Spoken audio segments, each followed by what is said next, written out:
In 1891, a Serbian scientist demonstrated his latest inventions before an awestruck audience at Columbia University. Tubes held in the hand of Mr. Tesla, a reporter wrote, appeared like a luminous sword in the hand of an archangel representing justice. Nikola Tesla was already famous, the scientist whose experiments with electricity were destined to transform daily life in the 20th century. We live in an electrical world. We take it all for granted. We have light bulbs, we run our refrigerators, our air conditioners, our electrical motors. All of that is all directly back to Tesla.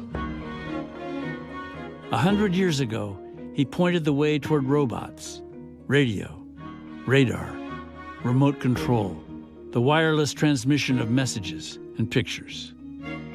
He dreamed of harnessing the wind and the sun to make free energy available for everyone. When you think about electricity, you think of Edison, but Tesla was just much more of an original American than Edison. Tesla had a lot of obsessions and odd phobias, and yet he was enormously popular and celebrated. They did not stop him. At the turn of the 20th century, Tesla was acclaimed. Millions of Americans knew his name. But only decades later, he was forgotten by all but a few. He doesn't have a disciplined imagination. He has a fertile imagination.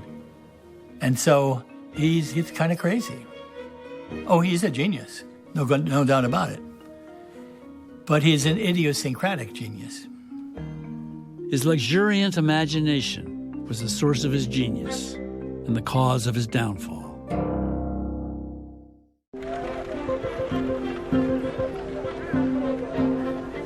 On June 6, 1884, 28-year-old Nikola Tesla arrived in New York City, one of the millions of immigrants who had begun to transform the fabric of American society during the final decades of the 19th century.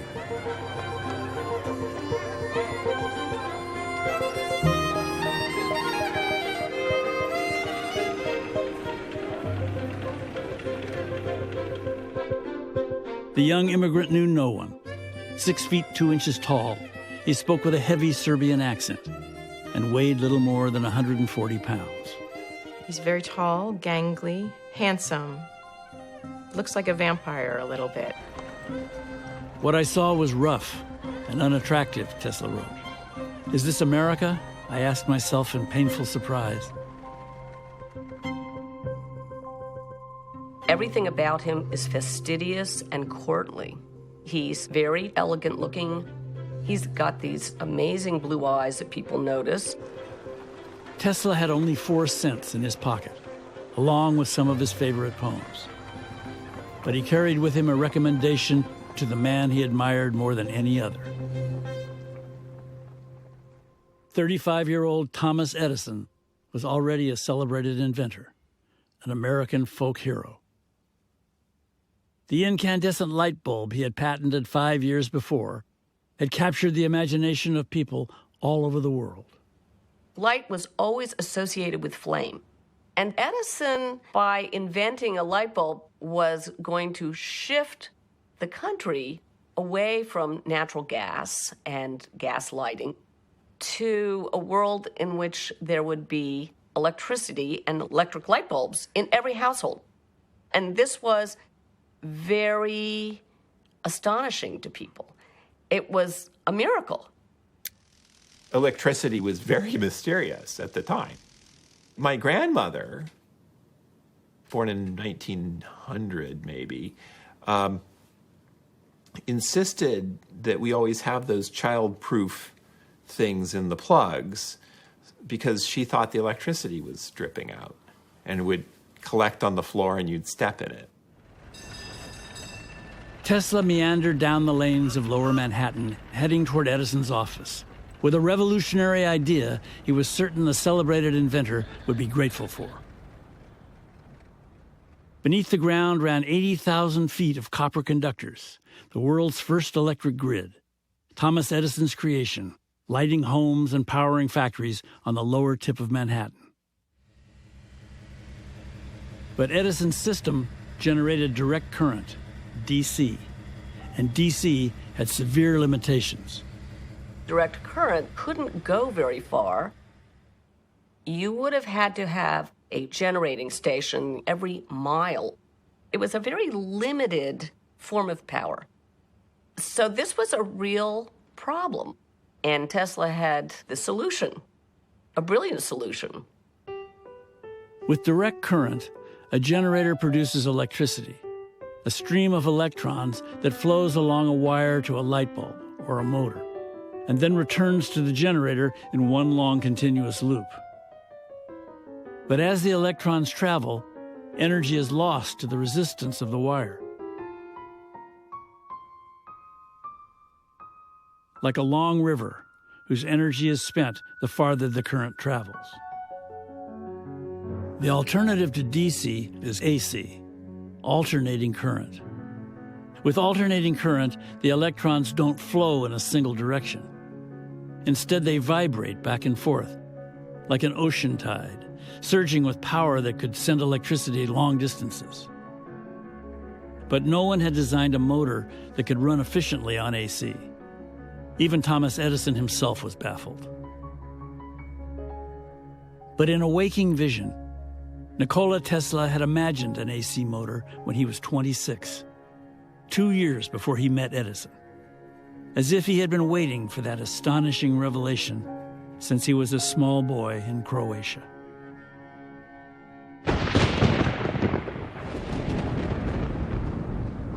He was born in the tiny Croatian village of Smiljan in 1856.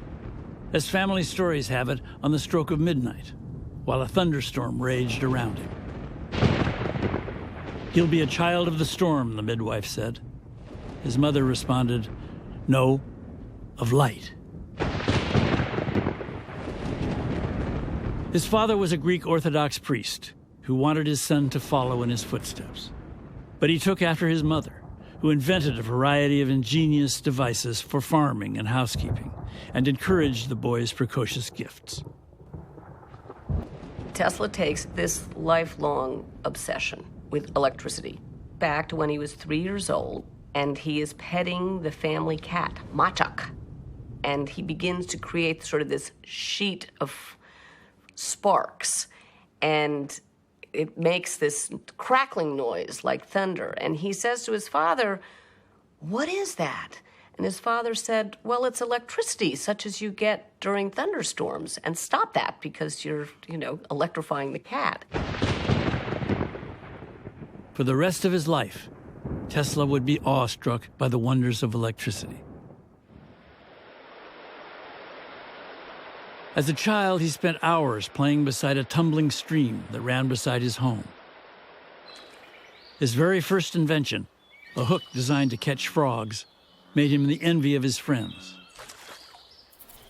Before he was 6, he had invented a motor consisting of a rotating spindle powered by June bugs.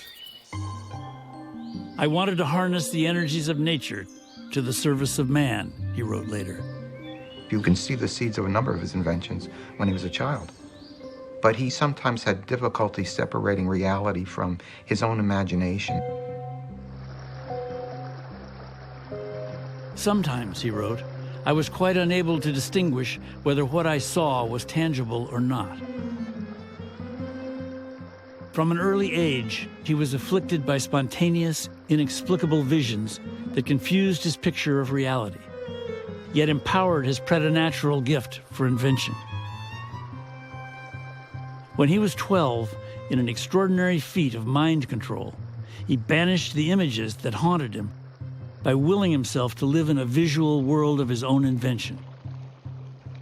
He could travel in his own visions, travel to foreign countries, understand foreign languages, and having control over these visions spurred on his creative energy in later life.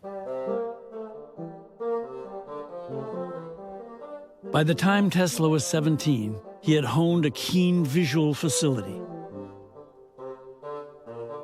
"When I get an idea," he wrote, "I do not rush into actual work. I start at once building it up in my imagination. I change the construction, make improvements, and operate the device in my mind. Early in his life, he developed this really magnificent way of visualizing physical things. By the time it came for him to build them, they came almost fully formed. When he was 21, Tesla won a scholarship to a Polytechnic Institute in Graz, Austria. He studied with a fierce determination, sometimes 20 hours a day. Tesla couldn't stop learning. He couldn't stop reading. He memorized all of Faust. His memory was photographic and unassailable. He would see something once, he would hear something once, and it never left him. He was obsessive, so once he started to read Voltaire, he had to read every single thing that Voltaire ever wrote. As Tesla immersed himself in the study of mathematics and science, the mysteries of electricity were waiting to be unraveled. When a professor told his class that it was impossible to construct a motor that could run on alternating current, Tesla objected. Mr. Tesla may accomplish great things, the professor told the class, but he certainly never will do this. Tesla disagreed. He's pushing it with the professor. He's saying, I see, and this is visionary. He's saying, I can do this. At first, he didn't see the solution, but he saw the problem. DC motors waste energy. There's metal surfaces moving over each other, and they kind of do this, and there's sparks, it smells, it breaks, it wears out. It's a clunky, inelegant way to do it. He's thinking that really wants to be AC. I mean, he almost kills himself trying to make it work. Day and night, year after year, I worked incessantly, he wrote later. I could visualize motors and generators. The images I saw were to me perfectly real and tangible. Solving the problem of alternating current was a matter of life and death. I knew that I would perish if I failed.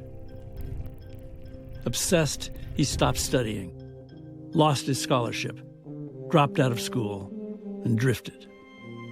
He was falling into a hallucinatory, mind-shattered space, and suffered, in his own words, a complete nervous breakdown. For 4 years, Tesla's imagination tormented him, and then it saved him.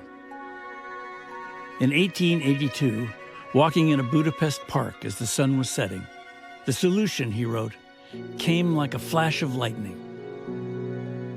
I cannot describe my emotions. 1,000 secrets of nature I would have given for that one which I had wrested from her at all odds and at the peril of my existence. I think he sees some kind of intrinsic beauty to an AC motor. I think that's where you really see this famous Tesla insight and intuition. Tesla's genius was to take a DC motor and reimagine it. He eliminated the mechanical parts where metal rubbed against metal, replaced the inner cylinder with one made of copper, and sent an electric current through the outer ring, turning the outer ring and the cylinder into magnets. The interaction of the two magnets made the inner cylinder spin without any parts touching. Imagine a merry-go-round, okay? And you want to spin your kid around, and there's, a pole sticking up from the merry-go-round. So you grab the pole here, and you push it across like that, and the merry-go-round goes around, and you wait until the pole comes, and then you grab it and push it again, okay? So you can think of the pole as the electromagnet on the cylinder, and you are the magnet on the outside, and you're timing your grab. Because if you grabbed it here, you wouldn't be able to push. You got to grab it like that. So that's the way an AC motor works. No sparking, no smell, nothing wearing out. He really just saw the whole thing in an instant. Tesla was a 26-year-old with an idea he was convinced would change the world. He went to work as an engineer for a branch of Thomas Edison's company in Paris, but decided his main chance lay in New York with the great man himself. He has a design in his head, and he's actually made a prototype which works. He is a huge admirer of Thomas Edison, and he feels if Edison is presented with better technology, he will embrace it as something that he could develop in his own company, presumably with the help of his very junior employee, Nikola Tesla. In the spring of 1884, Nikola Tesla brought his invention to America to share with his hero, Thomas Edison. This is late 19th century America in New York City. There's a tremendous sense of possibility, and it's an age of incredible invention and technological change. And he totally expects to be part of that. Tesla walked confidently into Edison's office in Lower Manhattan the very day he arrived and flashed a letter of introduction from Edison's Paris office. Meeting Edison, Tesla said, thrilled me to the marrow. Edison hired him on the spot, but they were cut from two different molds. Edison was a completely practical man and inventor. He wanted to make things work and sell them. Tesla really just wanted to understand how the mysteries of electricity worked. Tesla was a very well-educated engineer. He understood both theory and mathematics. Edison did a lot by trial and error. He was able to work well with things when he could see the cause and effect immediately. He wasn't nearly as well educated. He didn't even go to college. Edison, as he gets to know Tesla, refers to him, and this is not particularly a compliment, as a poet of science. Tesla worked for Edison redesigning generators 20 hours a day, 7 days a week. I have had many hard-working assistants, Edison told him, but you take the cake. Encouraged, Tesla worked even harder. He desperately wanted Edison's blessing as an inventor and needed his savvy as a businessman. But when he described his AC motor to his boss, Edison told him bluntly he was wasting his time. There was no future in alternating current. Edison had a lot of experience in how incredibly difficult it was to go from the idea to the reality. And so he was very skeptical of people who just said, well, I have this idea and this is going to be the solution. And it also would have meant that he had to retrofit and redo the entire system that he was so emotionally wedded to.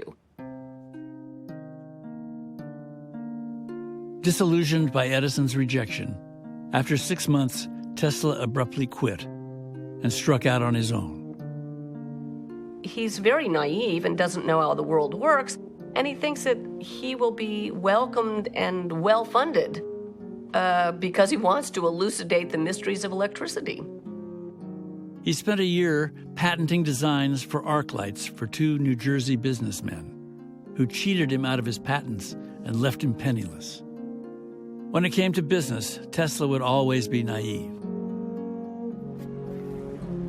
He spent the next winter digging ditches for $2 a day. There were many days, he said, when I did not know where my next meal was coming from.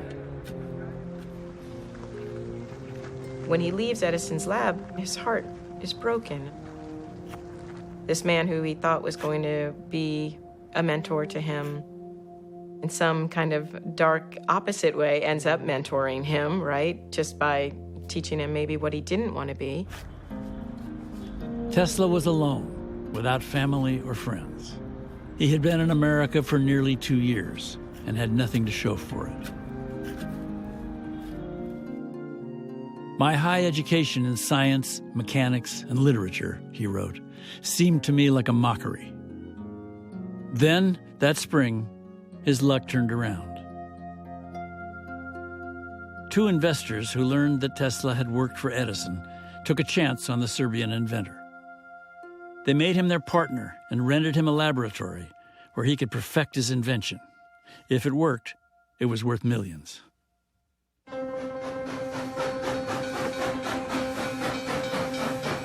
During the last part of the 19th century, as the railroad bound the nation together with steel tracks and made a handful of Americans fabulously rich, 22-year-old George Westinghouse had invented the railroad air brake and parlayed his invention into a formidable fortune. Now a wealthy man who knew how to bring inventions into the marketplace, Westinghouse was looking to the future, and the future was electricity. There were a lot of people saying there's money to be made here. And Westinghouse comes across Tesla, and he thinks this man is a jewel, and he may even have nailed the toughest technical problem in the middle of this emerging, potentially immensely profitable game changer, alternating current. In 1888, Westinghouse bought Tesla's patents for tens of thousands of dollars, making Tesla a rich man. The contract specified paying Tesla as the inventor a bonus, $2.50 for every horsepower of alternating current sold.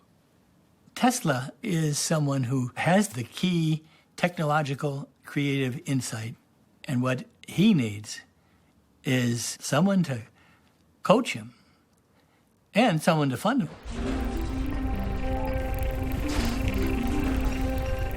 Tesla headed to Pittsburgh, where Westinghouse began building Tesla's motor, along with the dynamos and transformers that would make long-distance transmission of electricity possible. But the struggle to make Tesla's invention a commercial success was far from over. Westinghouse was competing for the market with Edison, and he was in trouble. Electricity was a capital-intensive business, and his company was overextended. His investors were worried. Westinghouse goes to Tesla and says, in order for your dream, your alternating current motor to succeed, I can't pay you what I promised you in the contract. I'll go out of business. Westinghouse asked Tesla to rescind the royalty clause in the contract. Without consulting a lawyer, without hesitating, Tesla agreed. Tesla does not try to negotiate, okay, we'll move it down from $2.50. I'll take 10 cents on the dollar. No, he doesn't negotiate at all. He simply tears up the contract. Their contract was really very, very generous. $2.50 for every horsepower of electricity produced. It would have made Tesla one of the richest men in history. He was naive and also tended to think he could break the state of the art any morning before breakfast.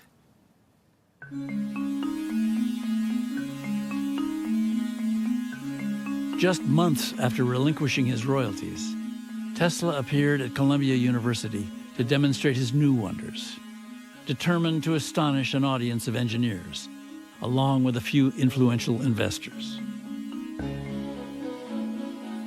A lot of the reason for the demonstration was to get patronage. It was really what scientists were doing in the time. In the air was this American sensibility of show me. Yeah, you can write your fancy European words, you can write equations, you can publish in some journal that nobody reads. I want to see it. Show me. Tesla had begun to explore the possibility of transmitting energy without wires. Here is a simple glass tube, he told his astonished audience. Wherever I move it in space, its soft, pleasing light persists with undiminished brightness. People were used to incandescent lamps, lamps with filaments. But this idea of a light bulb with no filament that could turn on with absolutely no connection to wire or to a battery. The lamps were Tesla's own invention, the forerunners of today's fluorescent tubes. Incandescent bulbs glowed hot. Tesla called his tubes cold light. Cold light is a bulb with gases in it, and when electricity is nearby, it lights up.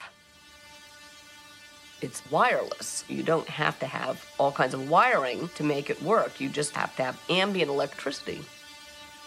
Ambient electricity, an electric field, was created by another Tesla invention.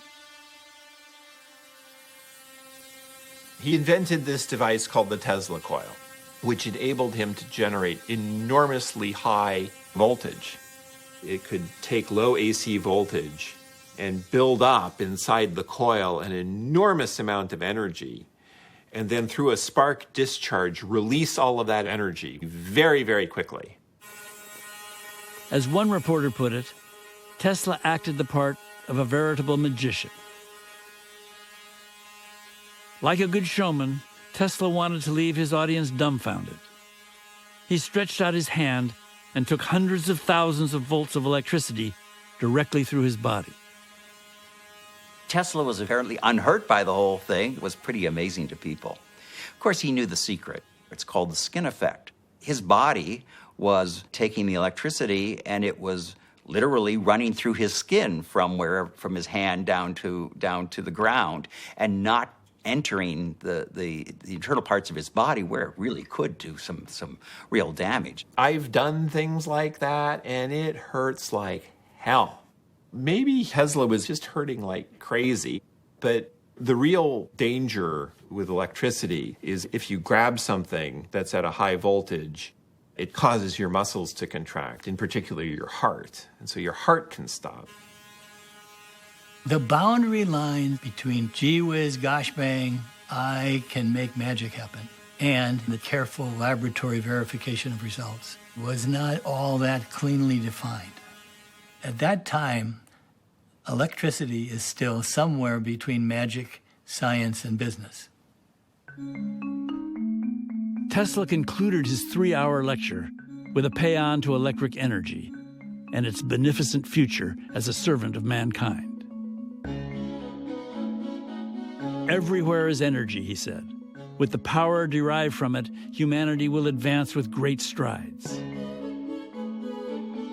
The magnificent possibilities expand our minds, strengthen our hopes, and fill our hearts with supreme delight.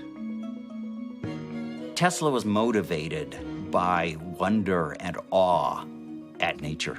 He really wasn't in this to make money. He really felt that there should be a way, given how powerful nature is, to harness that power and then use it to relieve human suffering and toil.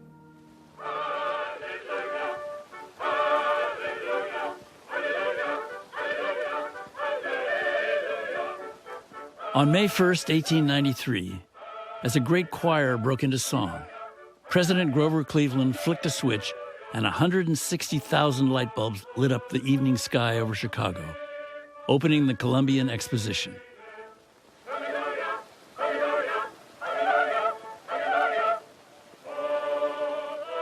The exposition signaled the coming triumph of alternating current over direct current.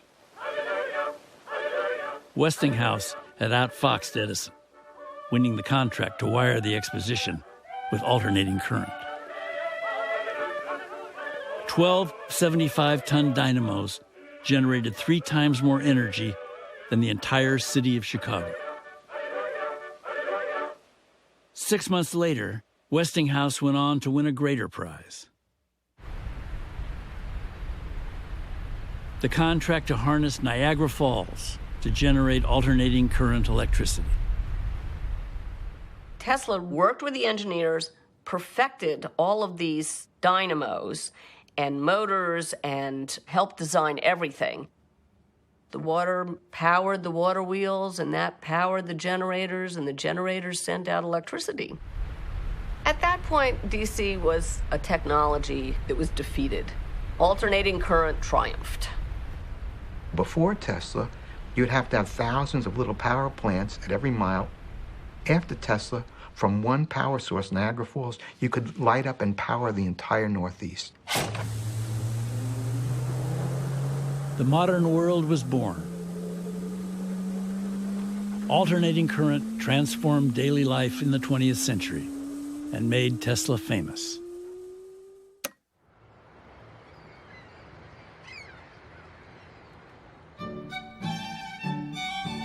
Tesla was all at once a celebrity, a new Edison. He was enormously famous, incredibly charming, mesmerizing, and funny. He speaks many languages, loves poetry. He's just an all-round Renaissance man that people are very drawn to. He is very beloved of newspaper reporters because he could go on for hours on almost any topic and have something interesting and insightful to say. Tesla was fond of luxury. He lived in the Astor House, the city's first luxury hotel, and dined at Delmonico's, the lavish restaurant of choice for fashionable New Yorkers. Resplendent in his cutaway coat and striped dress pants, he was the darling of New York society, a regular at the glittering tables of the super-rich. Men like John Jacob Astor and J.P. Morgan. He needed to be supported. He needed to cultivate and persuade these very powerful industrialists that he was worthy of being invested in. 37 years old, Tesla devoted his prodigious energies to creating new inventions in his laboratory in Lower Manhattan, where he passed long, solitary hours, and delighted in showing off his experiments to friends, artists, writers, society figures, the luminaries of his day, among them Mark Twain. Stars of the Gilded Age came to his laboratory, and Tesla was a star among these stars. Tesla continued inventing, securing patent after patent. Yet he was peculiar, dogged by troubling, persistent obsessions. He was enormously popular and celebrated. But he had a lot of odd phobias and routines. Everything that he does should be divided by 3. If he was staying in a hotel, the room should be divisible by 3. In his younger days, he would swim in the morning, and he always did 27 laps because it was divisible by 3. He would circle a block 3 times before entering a building. He had horrible germ phobia. He couldn't stand the sight of women's earrings. He couldn't stand the idea of touching human hair. I don't like to use the term obsessive-compulsive, but he was. He had a lot of restrictions keeping him away from actual humans. Despite being a great humanitarian, Tesla had a lot of issues with humanity. Tesla was a romantic, but romance had no place in his life. I do not think there is any thrill, he told a reporter, like that felt by the inventor as he sees some creation of the brain unfolding to success. Such emotions make a man forget food, sleep, friends, love, everything. It's a pity, too, for sometimes we feel so lonely.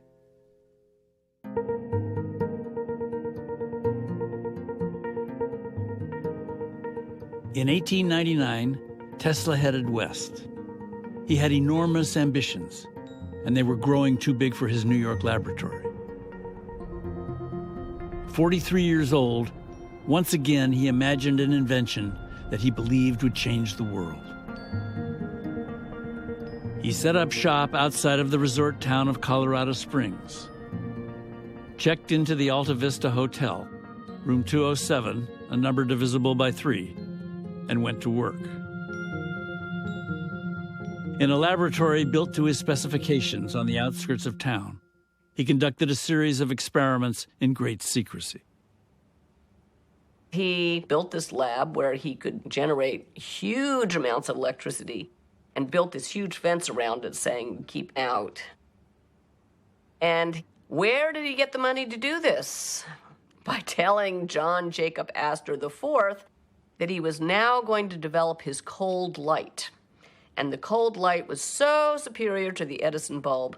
And just think of the millions of light bulbs that were sold every year that would be displaced by the cold light. But Tesla had no intention of profiting from a paltry thing like fluorescent lighting. He soon had his coils producing 1,000,000 volts of electricity. Errant Bolt set his laboratory on fire. He drew so much power that he once plunged the entire town of Colorado Springs into darkness. Using high voltages, Tesla theorized that he could transmit electricity vast distances by sending electric currents through the earth. You have this Tesla coil, and there's this enormous spark across the room. That's a current. The current makes a magnetic field. That magnetic field spreads out. If the current is large enough, it can go miles and light a bulb. He set up an experiment where he had some light bulbs in a field, and they were surrounded in a 50-foot square of wire.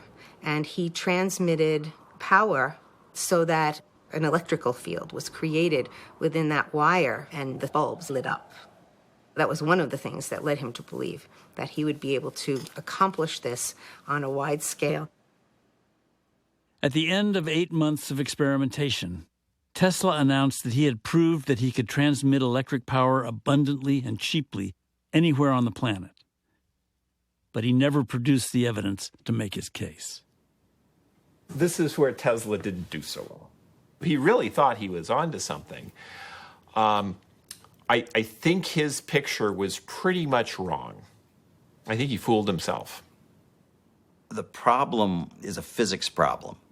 The farther you get away from the source, the weaker and weaker the electricity gets. Tesla is of the school that once he believed he had some evidence for something, he was very quick to promote it, expound it to the world, and not at all interested in challenging it. Tesla was damaging his credibility. He tarnished it even further by claiming that late one night he received signals from Mars. His instrumentation was doing some weird flipping around, and he was claiming that it was communications from space.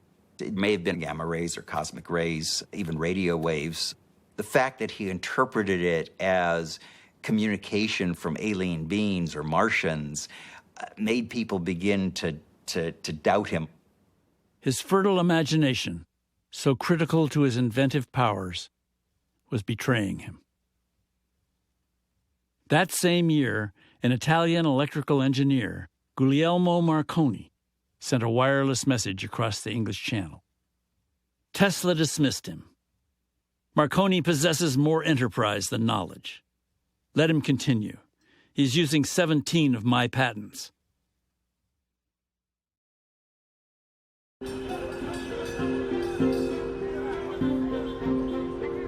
In the year 1900, 44-year-old Nikola Tesla returned to New York City. He had burned through $100,000 in 8 months in Colorado Springs. Now, he was looking for many hundreds of thousands of dollars more. Without using wires, without using any other means of transmission than the earth, he wanted to send electrical power and wireless messages around the globe. And he believed he could do this based on the experiments he had conducted in Colorado Springs. Settling into the luxurious Waldorf Astoria Hotel, Tesla started looking for investors, but raising capital would not be easy. Heedless, he was making more and more extravagant claims. He repeated that he had received signals from Mars and insisted that he had the apparatus to signal the Martians back. He also foresaw the transmission of pictures and sound and music, images and voices, real time. But for investors, you have to have something that seems a little more realistic and concrete. How do you explain a vision? Tesla's reputation as a scientist was on the line. At this point, Tesla has not had a commercially successful invention in a number of years. And as he tries to get new people interested in investing in him, they're less than enthusiastic because they feel that he's just going to take their money and vaporize it. But J.P. Morgan, the most powerful financier in America, was intrigued. Tesla's breakthrough with alternating current was worth millions. Morgan wanted to hear what the eccentric inventor was proposing now. Tesla told him that he had designed a small tower to transmit wireless messages. He kept secret his intention to transmit electric power wirelessly, to make unlimited electricity available free to anyone with an antenna. Tesla's basic idea was to give energy for free for the betterment of humanity. But he wasn't going to be able to sell this idea to Morgan. He was playing to what Morgan's interests were. Morgan invested $150,000 toward what he thought would be the wireless transmission of messages, but warned that $150,000 was his limit. With Morgan's money, Tesla bought 200 acres on Long Island's North Shore. He called it Wardenclyffe, after its former owner, and began building a transmission tower. He also intended to have a manufacturing facility, but J.P. Morgan's $150,000 was never going to complete what Tesla had in mind. And I'm sure that when he took that money, he thought there'd be more following once he achieved some measure of success. But a triumphant Guglielmo Marconi doomed Tesla's dream. On December 12, 1901, Marconi sent the first wireless transmission across the Atlantic, based on Tesla's patents. 8 years later, Marconi would win the Nobel Prize for the invention of wireless telegraphy, radio. And the minute J.P. Morgan sees that, he's done with Tesla. So there's no more money coming from J.P. Morgan. So Tesla's in a very bad place. This is where, had he retained his royalties for alternating current, he would have had all the money he needed to do whatever he wanted. But he didn't, and he wrote just these ever more pathetic, pleading, and then insulting and bitter letters to Morgan. I mean, almost like what you would expect, a crazy divorced person to write. Have you ever read the book of Job, he wrote? If you will put my mind in place of his body, you will find my suffering accurately described. With $50,000 more, Wardenclyffe is completed, and I have an immortal crown and an immense fortune. You are a big man, but your work is wrought in passing form. Mine is immortal. Tesla didn't know how to work with the J.P. Morgans of his era and what it would take to keep them on board. He didn't know how to think about his technology from the perspective of people that would finance it. Part of the creativity is understanding how you can fit it into the world of practice. It was a big flaw in his life. In the summer of 1903, just as he finished making his first experiments, Tesla ran out of money. His experiments on Long Island were never finished, but what he was trying to do there was pretty far out. Now, messages might have been possible because to send a message, you need a tiny, tiny, tiny amount of power. But I don't think there was any way that he was going to be able to put sufficient power out of this thing so that he was going to be able to go, even a mile. The insight he demonstrated for the AC motor is true genius, but his dream of powering things over vast distances really wasn't workable. And I've always been curious why he even thought that was possible. Still, Tesla dreamed of Wardenclyffe, trying desperately for years to raise the money to resurrect his vision. I will be able to transmit energy of any amount to any place, he said.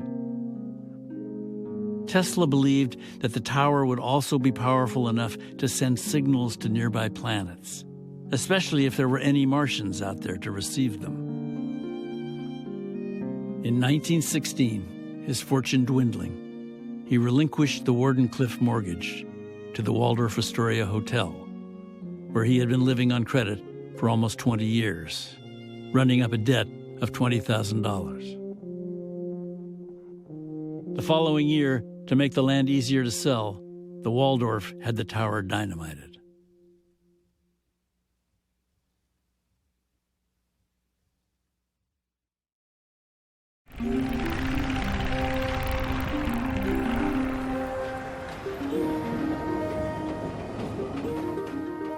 Tesla was 61. He would spend the rest of his life imagining new inventions and hoping to find someone to invest in them. He consulted with various companies, but he was a lonely, eccentric scientist who really was frustrated that his ideas had never been fully seen through. His goal was to try and sell something so he could get the money, go back to Wardenclyffe, and complete his baby, which was a world global system to transmit light, voice, pictures, and power to all points of the globe. And he was trying to attach our technology to the wheelwork of nature, harnessing geothermal power, the tides, wind and sun. He did not want to sap the earth of our natural resources. He stands for the future. Tesla still commanded attention, but increasingly, his ideas were losing their mooring in reality.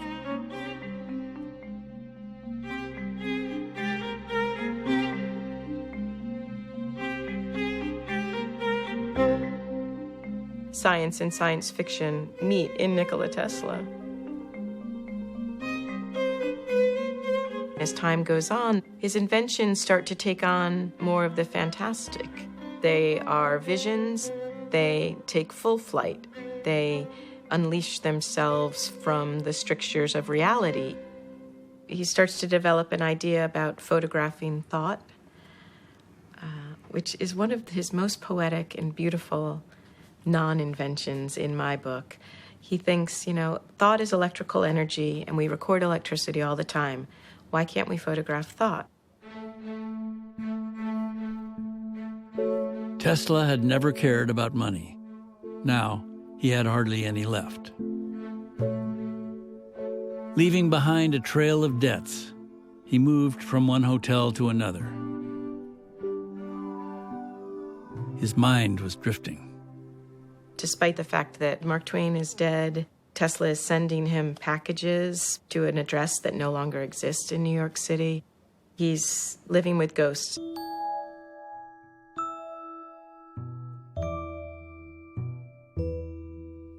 His only friends were the pigeons in Bryant Park. "I have been feeding pigeons, thousands of them, for years," he told a reporter. One was different. It was a female. "I loved that pigeon as a man loves a woman, and she loved me. As long as I had her, there was purpose to my life." The night his beloved pigeon died, he saw a light in her eyes he described as more intense than the most powerful lamps in his laboratory. "When that light went out," he said, "a light went out inside of me."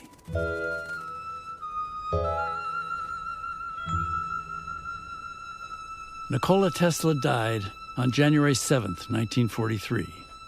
He was 86 years old, alone in the New Yorker hotel, room 3327 on the 33rd floor.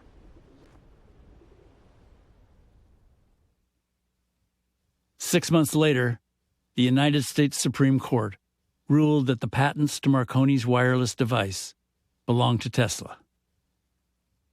Tesla, not Marconi, invented radio. But by now, he was nearly forgotten. His coils were never commercially successful. His fluorescent lights never marketed. his wireless system never realized. His invention of radio never fully credited. Even today, his achievements remain obscure. Alternating current electricity is not something you think about every time you put your hand on the light switch and turn on the lights. There's not something that's easy to say, okay, there we are. There's the Tesla. That's what he gave us. He established the basic framework for electrical generation and distribution that drives our economy today. But he was moving down his own path. He was pursuing a vision. Didn't necessarily always see the gaps that would have to be filled in order to get where he was going. But he always believed that he could get there. His imagination carried him beyond his time. With over 200 patents, Tesla had an exhilarating sense of the future. But a long road of invention had to be traveled before many of his ideas could be realized. Tesla resonates with our own time. Many of the things that he predicted are being brought to reality by the current generation. Wireless networking, cell phones. Yeah, I think that's what brought Tesla back to us, was that his dream came true. He was an artist. He's working with his dreams. He's working with his visions.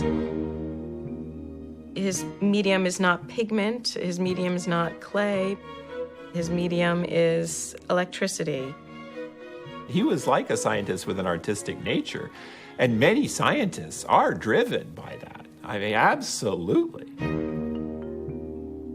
Tesla's really a visionary. Enough of his stuff came true. Enough of his stuff came true.